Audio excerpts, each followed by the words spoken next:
she's here at freaking 25. I don't want to try this shot because he has taken 10 minutes to come 60 yards, And I'm like, I'm going to get a chip shot.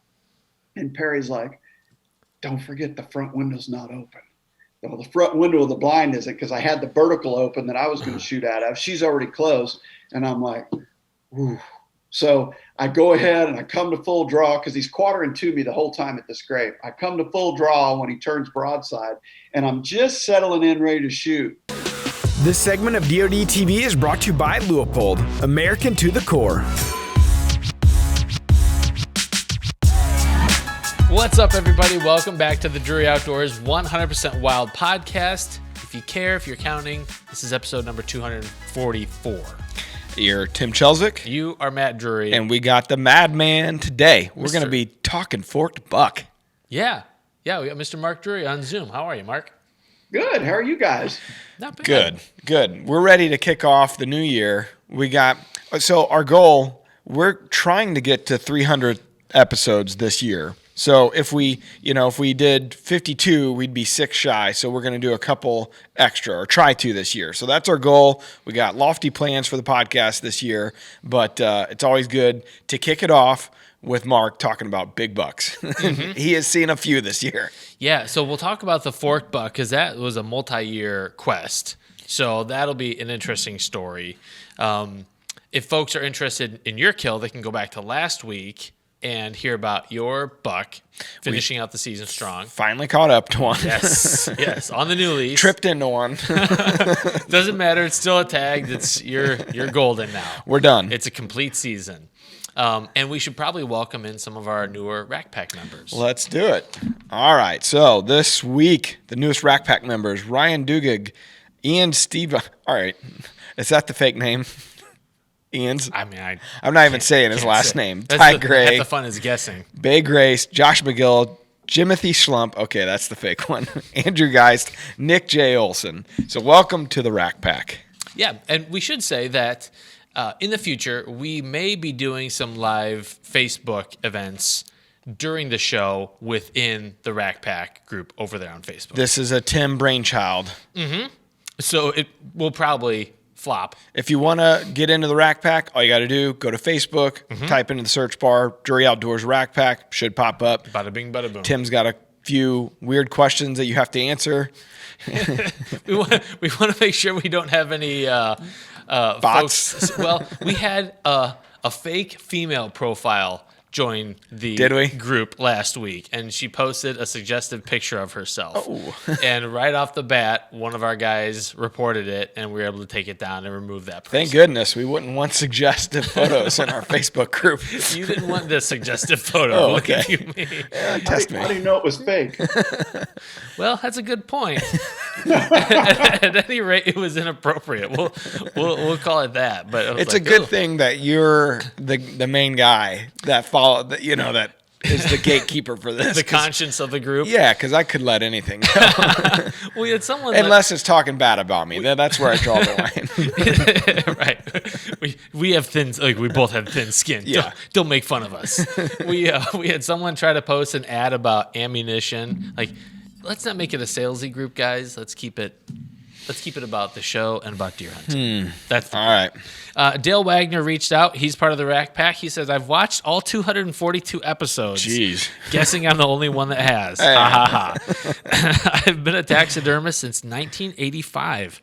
When I work on the face of the deer, I have the podcast on my TV, so I have something to listen to and glancing up every once in a while at the good stuff. Every once in a while. Mm-hmm. Well, and you notice he saves the podcast for the really tedious part of the taxidermy. I'm doing something really hard, very tedious that I have to concentrate on. I need this white noise in the background. That's exactly what we are. Yeah. So in reality, he's listening to it. He's not. If he's working on the face of the deer, he's not watching you guys. I'll take the view anyways. Yeah, exactly. Can you imagine being a taxidermist for 35 years? No. How many deer that guy has seen and. Hopefully a lot. That means he's a good one. Let's hope. But man, just doing anything for 35 years, that's a long time. Well, Tim, ask Mark. He's on 33 of Drury Outdoors. So. It's a long time. And when things get tedious, he pops on the podcast. Yeah. Exactly. And actually, was his name Dale? Is that what you said? Yeah, Dale Wagner. Dale's one of 3 that's watched all of these. Myself, Terry, and Dale. Oh yeah, right. Never missed it. So Dale, you're with us, buddy. Yeah. OG Rack Packers. No, one of 3 is Tim, Matt, and Dale. And we just watched it to check to make sure it came out okay. No, I don't actually watch it. I'm living it. That's right. We are the podcast. Perhaps it's Beth, Miranda, and Dale. Oh yeah, now we know you're full of crap. No comment. So let's do a little rewind here. Why don't you guys get those 2 on for one episode? I Do- think that would be an awesome episode if you had those 2 on. We'll start with Tracy and Willa, and we'll work our way to See Beth. how that goes. We can get Tracy and Willa, then we'll go to Miranda and Beth. It's like, who could you find that is the least impressed with what you do for a living? Those 4 people. Those 4. 4 people would be the least impressed. Oh, you killed a deer? That's nice. I didn't even get a congratulations. So, will you be home before 10? Yeah. Are you finally done? That's the real question. I did get a meme that was like, "Thank you, Jesus." Yeah. So. It can breed some resentment for Oh sure. yeah, she actually told me that. There's always a tongue-in-cheek comment from Tracy, whether it be turkey or deer season. She's like, "What do you want me to say?" You're the man, Mark. Stuff like that. I need more Don't just say affirmation. anything. I'm just letting you know I killed one. No need to say anything. I know you're beaming with pride. Yes, exactly. How about just a thumbs up? A tacit endorsement. That's all I can hope for. So let's rewind a little bit and talk about the fork buck and Well, first of all, before we do that, we never had him on he did the working class podcast for the 216. And so we never got to hear about that deer. We're gonna just give us a brief glimpse of that one before you get into the forked buck. And in general, you had a hell of a season because down in Texas you killed a big deer. Of course, Missouri, you guys had that opening day double, and it's just been a really great season in general for the Mad Camp. So a brief synopsis. I'd like to kind of see now that we're at the end of the year how you felt like the year went, because frankly it was tough for just about everybody you talked to with the moon and the warm weather, and you guys persevered. And I think that's where all the hard work, all the pre-planning, all the trail cameras, that's where all that comes into play for you. But if you could give us a little recap before you get into the fork buck story. Well, we're doing the fork buck story for deer season 21, and we actually did a recap because it took the entire year to catch up to him. Well, it's taken 4 years to catch up to him. And as I did that recap, I kind of drifted back and mentioned some of the other stuff that had occurred. It took several phases to finally run into him this year. After I'd killed in phase 3, I guess that was. No, that was phase 2 with the disappearing act. So, yes, we had a good season. And, it was unique in the fact that the weather has been so warm. And we kept thinking, okay, when's it going to break and when's it going to get to normal? And I'm sure you guys have noticed, like, the cold fronts barely got us to normal temperature. Yeah. But what we've learned, or what we witnessed looking back at it in hindsight, the cold fronts, even though they weren't major cold fronts, they meant so much more because we were going through so much warm weather, and literally every cold front we'd kill 1 or 2 bucks, and I think we struck when the iron was hot, when DeerCast finally said good or great. Kind of good is the new great because there weren't many greats this year. And when it said good or great, we made sure that we went out in full force. We would run 4 crews or 3 crews every time that we had a cold front because they were so rare. And I think that really helped in the fact that we just went all in on the fronts, and then we'd back up and slow down a little bit on the bad days. So I think that's why we succeeded and had some of the success we had. But it has been a good year. We've been blessed. Everybody's still safe. We've had a lot of viruses go through camp, but other than that, it's been a wonderful year, and it's not over yet. We're still hunting here in Iowa. So, and we finally got cold temperatures, man. It's brutally cold right now. Yeah, so if you want to go back and listen to how they caught up to the disappearing act, that podcast is on the Working Class on DeerCast. That's on the Drury Outdoors YouTube channel. It's in DeerCast. So I think that was episode 2, maybe. So, anyways, go back and watch that one. Give Curtis some love. And Big cat Kurt. That's what he's sharing the story on his big cat. Yeah, Killed a nice cat. Yeah, that's right. Awesome. He's had a good year, certainly. He has. So fast forward into, the late season here. Well, really, it wasn't the late season. I guess it'd be considered. What phase was that? You killed forked buck. I killed him December 20th, so that was feedback. pretty late. Yeah, feedback. Yeah. All right. So you say you got a 4-year history with this deer. Kind of take us through the evolution of trying to catch up to him. Man, it's a long story, and I worry this deer season 21 is going to be pretty elongated. But how often do you hunt one? As hard as we've hunted this deer for 4 years and not catch up to him, I can't remember one that we haven't had a little bit quicker success than this one. And I first started getting pictures of him in 2017, and we were convinced he was at least 3.5. I really feel like he was 4.5 in 17, which would make him 8.5 now. And that farm is about 25-minute drive from here where I live, and all the other farms are pretty close to this farm. So it was always like you had to have the perfect conditions to go down there because, driving down there, it takes a little bit of a morning or of an evening when there's other options closer. So that, I think, in and of itself reduced our chances of killing him just because we didn't go there as much as we should have. Now, Wade almost killed him. Dustin Lynch almost killed him. Terry hunted him. Taylor hunted him. Tom Gallagher hunted him. Literally JP's hunted him. Every guest I had in camp over the last several years, if they had a tag for that area, hunted that deer. So there was 8 or 9 of us that made the attempt through the years. And no one ever saw him. We saw him, Wade and Dustin saw him twice together. And then Wade and I saw him once. So prior to this year, he had been seen 3 times. But here's a deer I have a file of 510 pictures of the deer over the last 4 years. And I didn't put them all in the file from the first 3 years. If I put them all in there, I know I'd be closer to 1,000 pictures. Okay. I only put a few in from the first early years. But just the last 2 years, I bet I've had 400 pictures of him, lots of daylights and stuff. And this year, once I killed Disappearing Act, my attention shifted to him. He's 8.5 years old. He was the oldest buck I knew of, probably the biggest deer I knew of. Probably not the biggest, but was the oldest.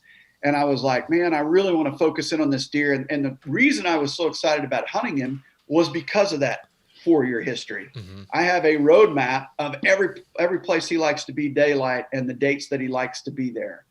And I was like, this deer is killable if I put the plan in place as I know how to hunt deer. And boy, little did I know, he taught me a lot of lessons this year because we really had trouble seeing him again this year. We did see him the night of October 20th, and he came in on a major cold front to Center Scrape where we hunted him a lot. But I grabbed the camera because we were all packed up and getting ready to leave. We were still legal, but it was really, really dark, dense, low clouds. And I grabbed the camera just to get some footage of him because I have trail pics, but it's different to see him in person. And I wanted to examine the footage, and that'll be in deer season 21. And I was like, oh my goodness, he's much larger in person than he was on the trail pics. So I got some footage of him, and then we continued to hunt him as much as we could throughout late October and early November because that was the window the past several years at Center Scrape and Line Plot and Cove Plot where he would actually daylight. Mm-hmm. So we continued to hunt there, and he really had me scratching my head because he turned more nocturnal this year during that period than before. So I feel like he knows us pretty well, just like we know him. And I was trying to be smart about access and where I'd go and all that good stuff. And we just couldn't run into him. And finally, he went to a different part of the farm. This farm is 417 total acres. And I got a picture of him on a new plot we put in this year. This plot didn't exist last year. And I got a nighttime picture of him, and I was like, So we started hunting there, and it was great access, literally 60 yards off the highway. This plot is. It's really close to to a highway, and we'd get in and get out. And I was like, he's not going to know we're here. And Perry and I almost killed him the night of November 3rd, man. He was already stuck on a doe like glue. She came to the plot early that afternoon, like 2:50, a little before 3 o'clock, worked all the way in. We have 15 minutes of footage of him within 100 yards, just standing there watching her. And he comes all the way in. And at 40 yards, he goes to make a scrape, 44, 42 yards. And I'm sitting there, and that's the exact distance I killed the disappearing act buck. And I'm like, she's here at freaking 25. I don't want to try this shot because he has taken 10 minutes to come 60 yards, you know? And I'm like, I'm going to get a chip shot. And Perry's like, don't forget the front window's not open. Well, the front window of the blind isn't, because I had the vertical open that I was going to shoot out of. She's already close. And I'm like, ooh. So I go ahead and I come to full draw because he's quartering to me the whole time at the scrape. I come to full draw when he turns broadside, and I'm just settling in ready to shoot. And he faces me. He's standing there looking at the doe. And I'm like, oh. And it just the footage is stupidly good. It's unbelievable. Like, people be like, how did you not kill this deer? It seems impossible. Okay, so he quarters to, then he turns his attention to the doe, and he's walking real slow. And I'm like, that's fine. I got to get the window open, let down, get the window open slowly. They don't catch. And all of a sudden he decides, after, I think it's 12 minutes, if I'm not mistaken, within 100 yards, most of it within 80, he decides to nudge her. You know how bucks all of a sudden just get fed up and make that run? So he goes from 40 to 30 and then out of my life in just a matter of 4 or 5 seconds. And of course I try to stop him and to no avail. And then he went to the field edge, turned around and looked back at the blind, and I'm like, well, we're done here. Yeah. In my mind, I'm like, we're done. You know, he's got us again. And he didn't really have us, but I was bleating, trying to get him to stop. He didn't have us in terms of win. But I also knew the odds just went back to the restart position, you know, like you hunt and hunt and hunt and hunt and hunt and hunt. All of a sudden your odds are increasing of finally seeing the deer. Well, when you see them, they just go back to ground zero, to where you're starting over again. And indeed, that was the case. I never saw him again until December 20th that evening. So I went from November 3rd to December 20th and didn't see him. Now, in that period was lockdown. It was the Missouri rifle season. Yep. It was a Texas trip, so it wasn't like I was hunting him every day, but he really wasn't visible on the cameras. And then when he did get visible and when he was really, really killable, I didn't have a tag for, and that was during the first and second gun season. Mm-hmm. And none of us, based on the way the tags fell, really had a tag in that area. So, and the weather was terrible, but yet he was daylighting, but he was killable. I noticed looking back through the pictures as I put the file together for the deer season 21, he was pretty killable then. And based on that MRI, I popped up a blind with the intention of killing him or trying to hunt him during the late muzzleloader season. And I actually went out that morning, the first morning of the season, which was December 20th, with a muzzleloader. And I snuck into, I had a really good access to would have been a 200 to 215 yard shot where he normally came out on this plot. And I was pulling through the gate, and I have a gravel lane back to where I park. And I had just gone through that gravel lane. And the day before, I had the right wind. So I went and put 3 new Reconic cells up on this plot because suddenly he started getting regular on a plot, which he never was. That was the difficulty with the buck. I called him the buck that was everywhere but was nowhere. I got pictures of him everywhere, but I could never see him. So I put 3 new cells up, and I go through the popping gravel, and I get to where I'm going to park, and I get a cell notification, and it's him, and he's on the plot already. And I'm like, son of a gun. And then I got 3 more pictures of him walking through the plot. And in my mind, I'm like, he reacted to that popping gravel. It was too calm, you know? And I was like, I needed to get in here. But I was early, you know?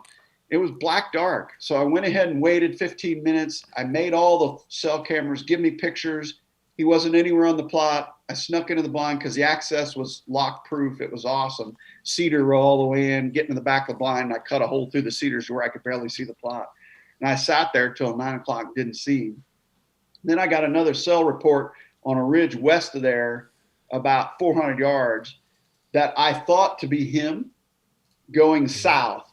And that's why I chose where I chose that night, to go a half mile south down to Long Bottom, where I hadn't hunted him at all this year. But as I made the file, I noticed I had historical pictures of him there in December a few times. And I told Wade, I go, we're going to do something stupid.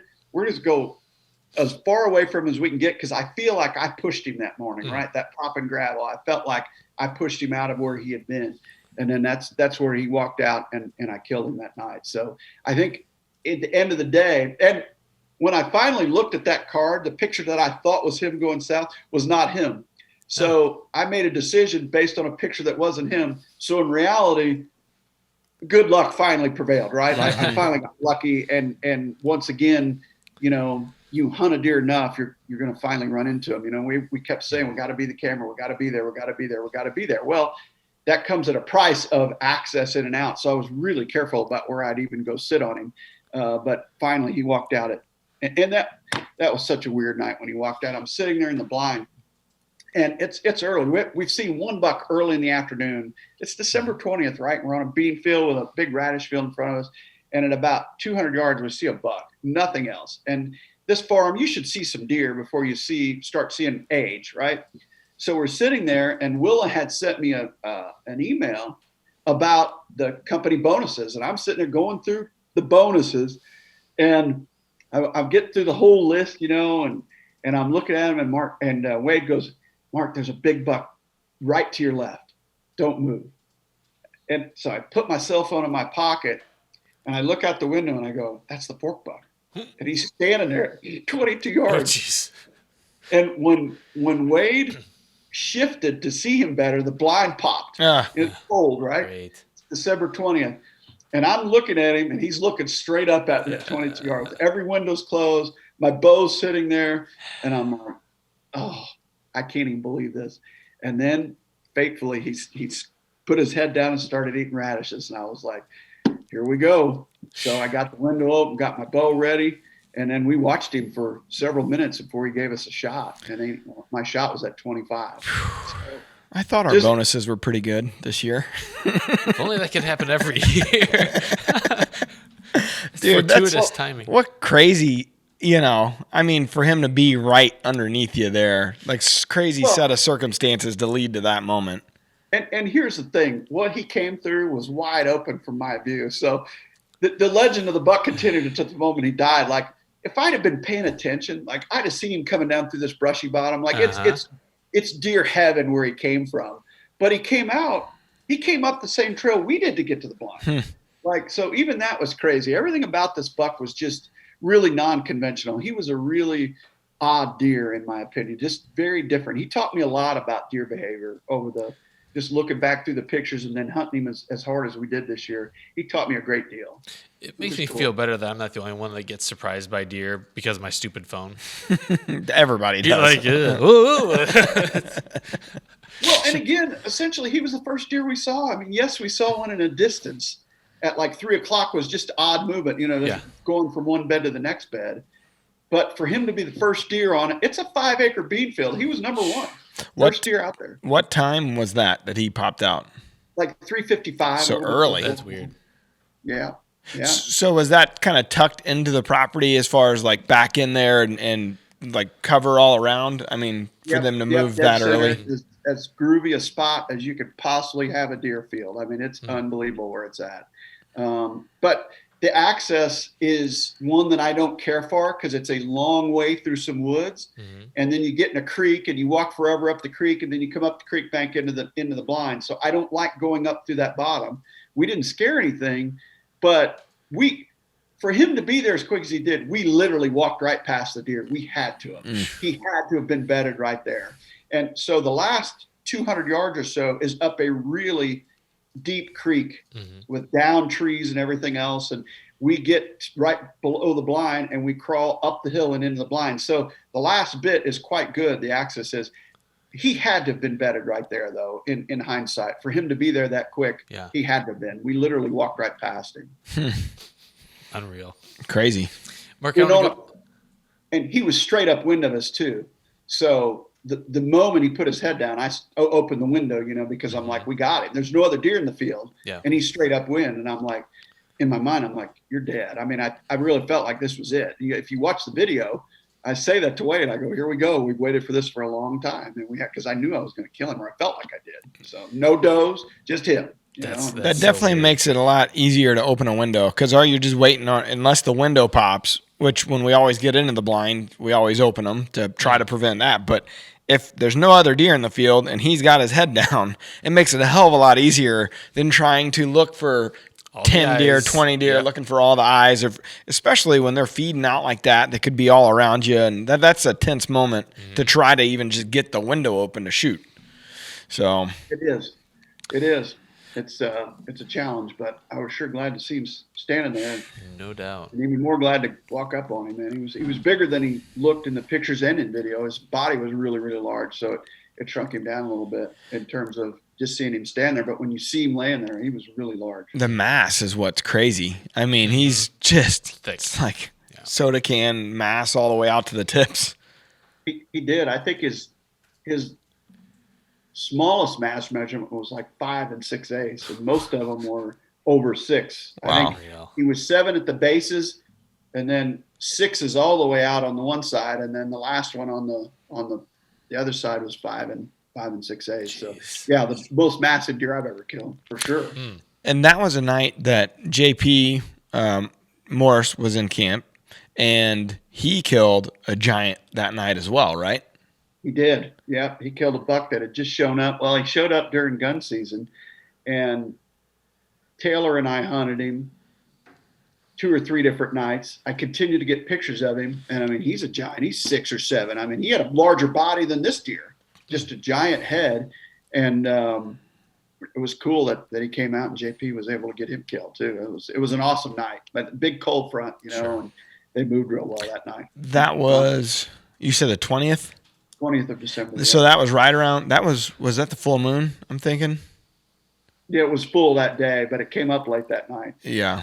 It did. I remember it rising as we recovered the deer. But think of that. 2 straight weeks of every drive in the country, every gun hunter in the country, like we get pounded around our farms during gun season, and 2 straight weeks of it. And then the day after, JP and I, what are the odds of that? We both go out and kill one with a bow on the first day back after 2 weeks of gun season. Like, that's never happened before either. I mean, never. So take me back through that part, because of course, I'm not an Iowa resident, so I don't know exactly how that works. So you had a muzzleloader tag, you said, for that morning? Is that, or what? Take me through that. Yeah, I had 2 tags left. I had a bow tag and a muzzleloader tag. That morning was really a spot to hunt with a gun. A gun, because I knew my shot would not be closed. So I went in with a muzzleloader tag. I self-filmed because it was not a high likelihood of killing him, but I had everything set up to where I could have gotten it really well, because he's going to be in one spot. So I got the camera on 4K just sitting there. And then that night I went to that field because there'd been a really big 10, like 180, 185 class, typical 10. And I told Wade, I go, we'll go down there and really hunt that 10, but that fork buck could show up. He really could. Yeah. And that's what happened. The fork buck did. So, nice. Only thing that could have made that kill better was if you'd been in a saddle, Mark. Yeah. Maybe next year. Carson's a fellow saddle enthusiast. We got another one. There's 2. It's funny because I'll go on Facebook and I'll look at some of like the Mobile Hunters Facebook group, and it's clear I'm not a saddle hunter. The level, the devotion these guys go to trick out their gear. Like, I have hunted from a saddle. You're a poser. But I'm not. Yeah, I'm pretty much like I've been in one. I'm not a saddle hunter. Well, you've gone further than Mark and I ever will. Amen. Next year, you and me, we're getting a double saddle. No, we're not. Mark, I want to go back to something you said earlier, Mark, about how your odds increase as you hunt a deer, but then when you have an encounter, they kind of reset. Is that still true if you don't have any interaction with that deer, if you just observe them, or is it just across the board, it resets at that point in your mind? I personally think it is. I really do. I mean, I think you got to put your time in, anything else is really just good fortune, and it will all equal out through a full life of bow hunting. If you look back and you look at when you kill, there's a pace to it, you know, and you can go on runs. You can go on runs of good luck, but you're going to go on some runs of really terrible luck as well. Like it's a numbers game. Yeah. It's no different than your trail cameras. If you watch trail pictures on a day in and day out basis, you'll get him. And then it's going to be 6-7 more days till you get him again, you know, unless he's sick or unless he's a major homeboy or something like that. But there's definitely an odds factor to bow hunting whitetail deer, in my opinion. Odds are you're going to have a crappy 22, and I may be in for a hell of a year. And that looks like I'm going to need three or more months to kill this buck that I just saw here recently. Yeah. It sounds like.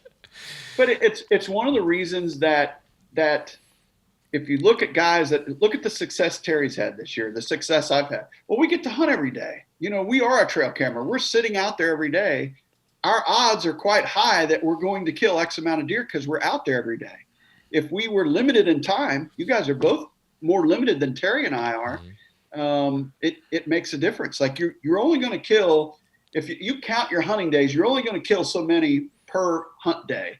And the more hunt days you have, the greater your odds are of filling those tags. So it really is a time factor.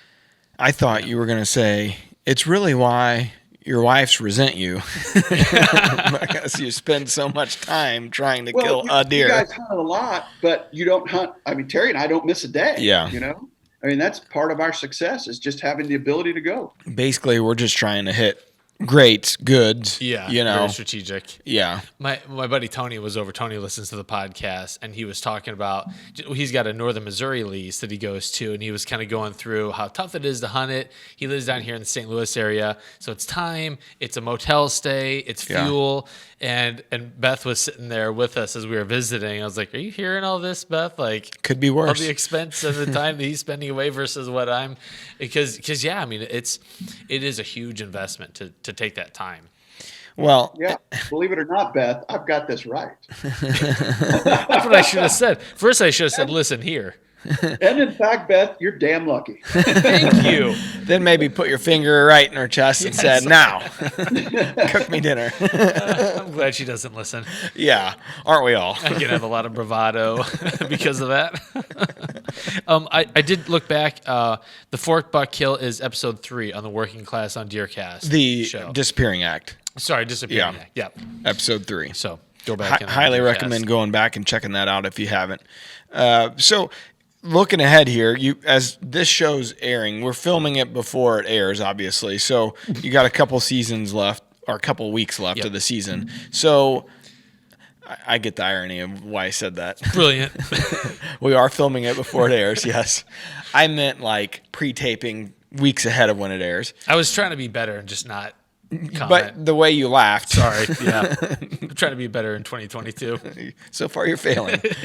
So anyways, what's left? How many tags do you guys have left? I know there's a lot of doe harvesting that you guys have left to do. That's always your big late season push that you guys try to manage the herd. But other than that, are you guys still chasing any bucks? We are, yeah. I've still got a muzzleloader tag, so I've got a couple 3 that are on the hit list that I'm trying to find that are hard to find. One of which actually showed up last night for the first time in my goodness, I'll bet you 6 weeks since I've seen him. It was late October the last time I saw him, so it's been a long time. I was looking at it a while ago, and I was by myself, and I went, ha, ha, ha, when he showed up, you know, like no one could hear me, but I was that excited to see him, you know. Gotcha. I was like, finally, you know, I got 16 cell cams on that farm. It's actually the same farm the Fork Buck lived on. And he showed up. So that changes my plan a little bit. And then I've got my hunting hole that I go to so often where Johnny Morris killed last year. I've got a couple really nice targets down there, both the same ones we were hunting last year. So I've got a muzzleloader tag. Josh has got a muzzleloader tag. Carson's got a muzzleloader tag. So we'll see whether you know we find some targets or what happens there. But and other than that, we shot does last night, and we've got probably 50 to 60 of those to shoot yet this year. So we'll be working between fronts. We'll be working on does. And God, that's a lot of work. It's a lot of work. We've shot. We have another 15 or so to shoot down in Texas. We've already shot 17 down there, and then in Missouri we've shot 25 or so. Our group did, but as a whole, we've shot probably 75. Our DMAP area has. So, what's all said and done, we will have shot probably between me, Wade, and Perry, we will have shot 110 does. Between Missouri, Texas, and Iowa. So it's a lot of work. Like it's more than you can imagine. I said just a while ago, I was like, I don't know how, because I felt like, after we killed the next day, I felt like I got hit by a truck. Yeah. It's like, I don't know how Mark and Terry do this every day in and day out, and kill all these deer and the does. And because Forrest and, Terry are also managing there at Dad's place. And it's a never ending process. In the late season, you feel like, oh, I'm tagged out. You're never tagged out. Really, it never ends when they're managing like these guys are, so it's just, I don't know. I can't imagine that amount of work. Yeah. So what platform are you shooting from? Are you using the 350 Legend? Like what? No, these are all muzzleloaders in Iowa. So everything we're shooting is with a nitro fire. Unreal. That's incredible. Yeah, that gun's a game changer. I was going to say that gun makes it a lot easier though. For what we do, so what we choose are the windiest of nights. Because when the wind's blowing, that they hear the shot and they might scatter, but they'll come back out and whatnot. So we're able to really maximize our efforts on windy nights. And sometimes we'll sit in tandem, two people, and you can really do 2 for 1 with muzzleloaders, because if you sit there and both get on a target doe, you don't 1, 2, 3, but you just tell one person to shoot first. Okay, you're both on them.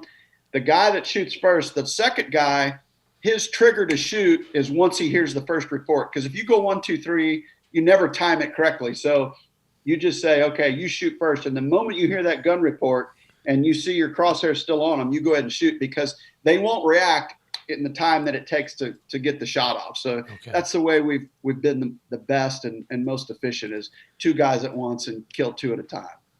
And then reload and get ready. Are you looking for the most mature does in that process? Mature. Yeah. I don't like too many fawns. I mean, if they're right there where you can positively see that it's a fawn, we'll shoot, because a doe is a doe is a doe and what we're trying to accomplish. But, I don't like shooting too many does. I think last year, I think all total, we shot about 100 does, and I think we got about 3 buttons out of all that. And that was Perry. I was going to say, wasn't that Perry? It's Perry. So we've nicknamed him Perry Button instead of Perry Batten. Brutal. I love it. It's a tough crowd, but guess what? He's not shooting any buttons this year. We're bullies. Identify your targets. Yeah, but you know what? That was his first year shooting does, and I think he shot 50 of them. I mean, Perry's a horse, buddy. I mean, you want to go doe hunting with somebody where you're going to have some help, go with Perry. Yeah. Because he is an absolute man. I mean, he gets after it. Well, that's the part that's crazy, because the work that's involved in finding, field dressing, cleaning, getting them out. Of course, you guys are, these are all for, you donate these to Share the Harvest or whatever the program is, in your area. But that's a ton of work. That's what I'm saying. That's a ton of work. And we don't gut them on the field.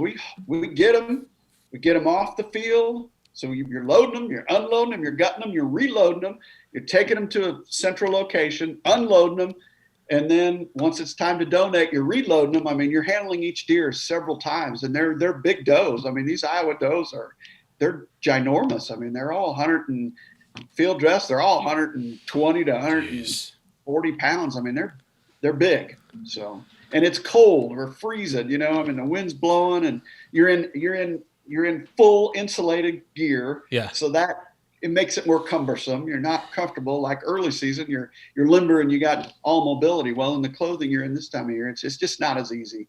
But we enjoy it, and it all goes for a great cause at the end of the day. I mean, we're feeding a lot of families with the doe. Hell, you're feeding most of Iowa, it sounds like. A lot of sloppy joes out there. Well, and besides that, I'm sure, I don't know how close you are anymore to the Lindsay farm. I know that you had one of your pieces sold that was over there, but they're probably doing a ton of that. I'm sure a bunch of your other neighbors are doing a ton of that. So like all told, I wonder how many does get taken out of that area. Yes, Jeff and David and Kyle certainly work on them real heavily, but honestly, I don't see it out of many other neighbors. Virtually very few.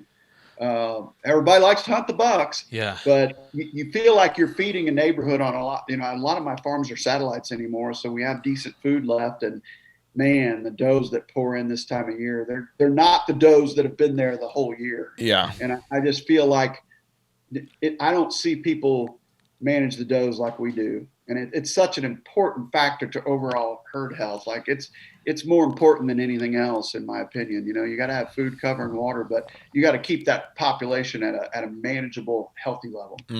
I really do think like this is a missing strategy that I have in my overall game plan. Like even on the suburban places where I hunt, there are just way too many deer in general, but definitely way too many does. I was gonna say, but I could see it being a lot harder. I mean, these guys have destination food sources that they're in the box blind setups, like they're all coming to these areas. Mm-hmm. But in your situation, I mean, how the hell you target it? You're just hunting them like you would a buck. You're hunting like we would hunt during the rut. You hunt all year round, basically. Mm-hmm. Is what I would kind of liken it to. Yep.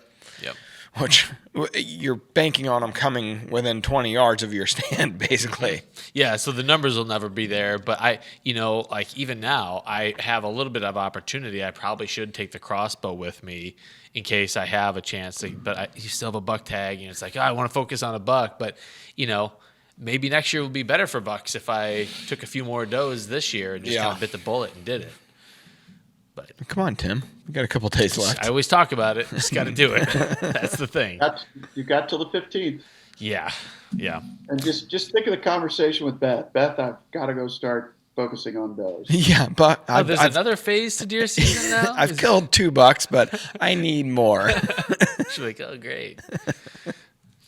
Can't wait. It's an important factor, and we've got a DMAP area down there. Myself and 4 or 5 neighbors got together, and we worked with the Missouri Department of Conservation, which they are releasing that program statewide next year. Like it will be available to anyone. We were in part of a pilot program the last 2 years, and last year we shot 109 does off of about 4,000 acres, and we took our overall observation data from like 4 does to 1 buck down to 1.5 does to 1 buck in 1 year is how much it affected it. So you can succeed if you have a bunch of like-minded people. So all of a sudden, areas where I really didn't consider planting grain crops, I'm going to be able to, because we've taken that doe population down that much down there in Missouri. So we're really excited because we've shot another 70 or 80 this year. So in 2 years, we've shot almost 200 does off of that area, and it has affected it. So I wonder, would farmers get involved in a program like that? I mean, because of how it affects their crops, not just, guys that are hunting like we hunt. And certainly, I would think farmers would want to participate as much as anybody. I would think so, or allow someone to participate on their ground, certainly. Yeah. Well, that's one of our DeerCast writers, Dustin Prevost, has, I think he calls like the Mid-Atlantic Land Solutions Group, where essentially he's kind of got together a group of guys that he trusts, and landowners will hire him and his team out to come in and depopulate a lot of the does that are on a property, kind of bring those ratios back into a better harmony and also protect agriculture. Yeah. It's pretty interesting. Yeah. Kind of a neat niche job to create, too. Yeah. I like to hunt. The good part about the DMAP program is they force you through camera surveys and overall observation data to really understand what your population is. We know exactly how many bucks we saw last year as a group and how many does we saw. And then you age every single doe, you weigh every doe, and you really see through time that you're having a good effect on the population. So it's not just a kind of, go kill 50, like there is a method to how many they want you to harvest. So you're working with a biologist at the state level, and he's taking you through that observation data and then giving recommendations on how many to shoot. So it really is a beautiful program. It's worth honestly, Tim, it'd be worth a full article in DeerCast, because it's different for the Midwest. There's not a lot of states doing this, and it's a fantastic program. And the fact that they're releasing it statewide next year, it's a beautiful program. So I get the observation data. That's when you're hunting there, you're keeping a journal or whatever of what you guys saw. But what about the trail camera data? Are they supplying any of the cameras, or do they require you got to have X amount of cameras per acreage, or how's that work? No requirement other than just it's another way to do observation data. So in order to qualify, we didn't have observation data from the previous season, and you're doing this application in July. So I used all of the previous year's trail photos and sent him hundreds and said, here's what I'm seeing on the fields, and I had pictures of 2 bucks and 10 does, and he went through all my photos and came out with a ratio. And then his initial recommendation was based off of those trail photos. So he did the work once I sent him the photos. So it pays to keep all of your photos. Sure. They never keep the doe pictures. They could be valuable. But you have collateral does on buck pictures, yeah. Right? You see them in the background or whatnot. If you look through your pictures, you do get a sense of how many does you're doing. Interesting. Sounds like a program I need in Ellsbury. It's a doe magnet. And the farmer complains about it a lot, and he quit planting his basic crop rotation they normally did. He basically has quit doing that because of the crop damage he gets every year. How about we help our buddy Josiah with the question of the day? All right. The question of the day is proudly brought to you by Cold Steel, real blades for professional hunters. They got that new folding blade. Mark, did you get that one in the mail from Cold Steel? Yeah, pretty awesome knife. It actually really is. It's really sharp too. We used it on the buck we killed the other day. It's really handy, and it's about a couple inches. It's pretty nice. We used it last night on a couple does. And you got one? I did. I don't know why they sent me one, but good timing. I actually killed something. Professional hunters and other hunters also. They're all inclusive. Very modern for They a company embrace these days. All right. So, Josiah, let's hear it. Hey, guys. Hey, this is Josiah Smith. I'm from Cumberland Furnace, Tennessee. I'm 14 years old, and this is my second year of hunting, and I'm still chasing my first mature buck. I've lost 2 this year, and as I'm getting into late season, I'm having a really hard time finding them during daylight. They're all middle of the night, and I'm just wondering, is there anything that I can do to help get these bucks up and on their feet in the day? So he's saying he lost them as in he had bucks on camera and then they kind of disappeared, I assume is what he's referring to. Not sure if he shot them and didn't recover them or if they're just not showing up anymore. But the overall point is he's just having a hard time encountering deer during daylight and wants to know if there's anything he can proactively do to change that.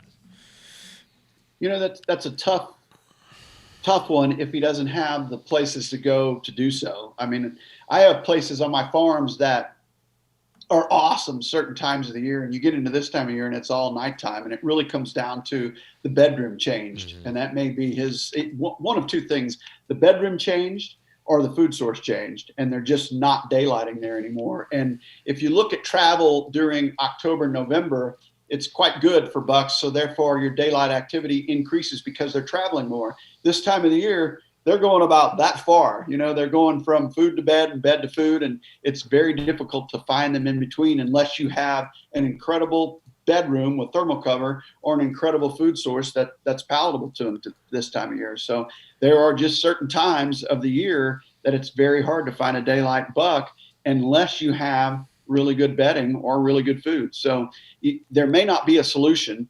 The best thing I could tell you is continue through time to stay after them, and you're going to get that mature buck. I'm really encouraged the fact that you're 14 years old and you're out there doing the best you can to find a mature buck, but it might be a good time to start knocking on doors, look for other areas, find other opportunities so that you have a fallback position during the latter part of the season. It may not be your normal hunting area. That hunting area may be better in the early part of the season. You may need a little different approach during the later part of the season, or plant more food in future years to increase daylight activity. And even when you have the food, like for instance, that new lease that we were on, the deer were very nocturnal, as we've talked about. and I had a great food source, but it wasn't cold enough until recently for them to actually hit it before nighttime. There was only one stretch, and it was in December, basically right when you killed the fork buck, the deer I killed.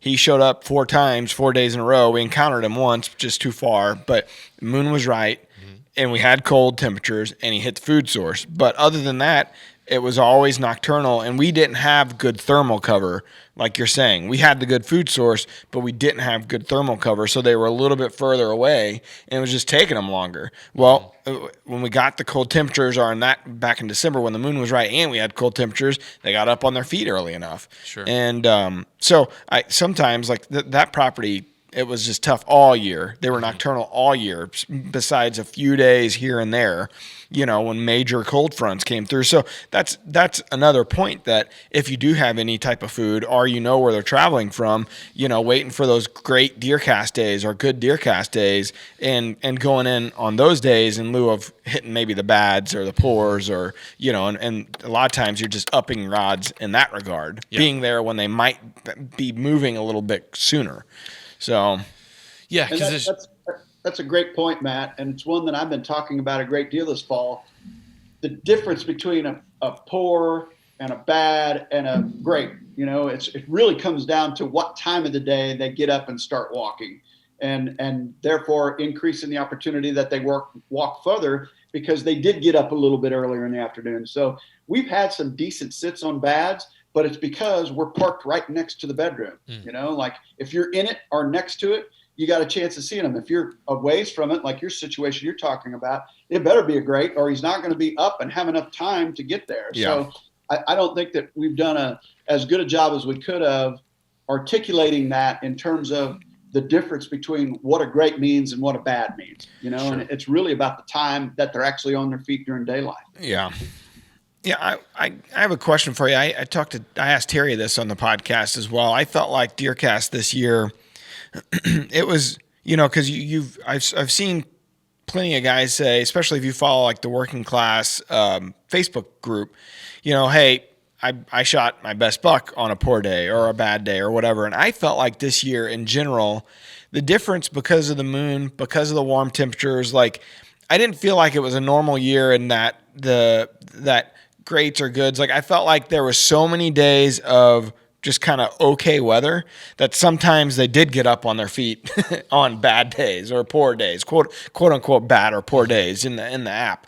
And I just felt like the app itself, it was a tough year for it because of the way the weather was, and it's obviously the whole thing is predictive based on weather variables, and it wasn't a normal year whatsoever in that regard. So in your opinion, what did you feel like the year was like with DeerCast and the predictions and the greats, the goods, the poors, the bads, everything in between? Like, did you see any kind of pattern there with it? Yeah, certainly. Like I said it earlier in the podcast, good was the new great this year because it just wasn't going to great very often because the variables didn't stack up very often. Okay is the new good, and poor is kind of the new okay. So it was really, I think, a little bit pessimistic, and it's set based on normal temperatures. Well, we had a very abnormal year, so therefore we would have had to readjusted everything early and had a crystal ball to know what the weather was going to be like the entire fall in order to make it a little bit more optimistic, because it was just a little bit pessimistic. The deer adjusted to it. The algorithm did not, in my opinion. So I felt like it was off about one prediction all fall, Mm-hmm. So I think the bads that we had, there were a lot of bad days, but I still saw deer because I changed my tactics. I went into bedrooms or next to them that I normally wouldn't because I don't have to, because you have enough goods and greats. This year we had so many bads and pours. I hunted places I wouldn't normally hunt on those. And it really taught me a lot about when deer get up and when they don't. And I mentioned it just a little bit ago. I think we need to do a better job of telling people or educating them what a great means and what a bad means. And it's really about the distance they'll travel during daylight hours, or whether they'll even get up in daylight hours. So overall, though, I think the deer movement was not as good as I've seen in other years. But the cold fronts were more effective than they ever were. And therefore, the first south after the cold front was very effective. and sometimes those poor readings or lesser readings would come on that first south, and it would just say okay. Well, it was still above normal temperatures by 10 degrees, but it was the first south, so that part of the equation worked. But the temperature was so warm, it really pulled the overall prediction down, and then you'd get a poor or an okay, but yet the deer would move pretty dadgum well. So it was interesting to see that. I think, and I told Terry this same thing yesterday, I think okay, being closer to the color scheme of bad and poor, you go red, orange, yellow. I think okay should be more on the green color scale, because I had some dynamite days on okays for DeerCast. To me, it's still a positive influence, and I see a lot of deer on okay days. And I think it should be more green than it be yellow or orange. That's my opinion. Yeah. I thought the app was very relative to what was going on. I just think the deer adapted to an overall warm fall. That's what I've been saying. I think the deer adapted to the fact that it just was warm. They had to move at some point, so they finally just started kind of meandering around. And guys still have their favorite time of year to go out and hunt. They've got a few certain days that they like to hunt, and they're probably going to hunt regardless of what the forecast says. Yeah, so rut. They're still out. Yeah, they're still out there. They're still killing deer. Yep. Let's finish things up with a wildlife word. It's brought to you by the Sportsman's Channel, your home for everything red, wild, and blue. Okay, so whitetails, along with other animals like foxes and bobcats, are considered perfect walkers, which means, A, their gait is so efficient they could hypothetically walk an infinite distance. B, the rest of their body remains still as their legs move. C, their legs contain no joints. Or D, their rear hooves land in the same place their front hooves landed. This is kind of a tough one. Glad Mark gets to go first. What you get for saying that the last one was a mail-in? 2 times ago. It was a mail-in. I think it's D. Okay. D is a dog. Thank you. Thank you for clarifying. There's an inside joke here, because Dad sends this meme, or it's not a meme, I guess, but it's this video, and he loves to send it where via text, where the guy, he gets like a couple choices, like the answer is actually B, but the way he says it is B. It was basically, you get to live the rest of your life with your wife, or B, and the guy answers B before the option comes out. It's pretty funny, actually. Sweet. I'm going with D as well. Okay, well, you guys are correct. That is the definition of the term perfect walker. And the thinking behind that is, this is another reason that deer are just so incredible, is that they've already figured out that where they put their front foot is going to make the least amount of noise. So placing their rear foot there is also going to result in the same thing. So that's why you never hear them coming. You sure like they're just right there. Yep. Pretty incredible. Perfect walkers. I like it. You're a perfect walker, Tim. I've seen you out there. Your gait and your... You've always appreciated my gait. Oh, yeah. Is that what the longing glares are like out there? Like, yeah. Why is he glaring at me? Looking at that gait. Strutting that stuff. Well, we're about to the end of the season. If folks still have tags, hopefully, a lot of people are breathing a sigh of relief. Hopefully you can punch those last few tags. Hopefully. And those that are still grinding, I feel your pain. Yeah, good luck. Yeah. Mark, any wise words to end this thing? Nope. Just everybody stay safe out there and do your best to kill that final deer or fill that final tag. I mean, it's there's still season in front of us. So we're going to be after it. Hopefully everybody else out there will be as well. And now's a good time as the season ends to go back and catch up on any of the Deer Season 21 or Dream Season Lives, because there's a lot of good content. I don't know how many installments there are. I think there's 11 in Dream Season and 30 some in 34, 35. So there's like 45 installments of semi-live stuff out there from the Drury Outdoors editing team. So. Full-blown, basically TV edits. I mean, they're long. Well, they're more like DVD style or old DVD style of storytelling. Yeah. Because TV, we got to chop it up so much for commercial breaks and sponsorships and all this stuff. But these edits are really, it's more like the old DVD style, more storytelling to it because we have all the time in the world on the internet, basically. Deer season never has to end in DeerCast. That's right. Yep.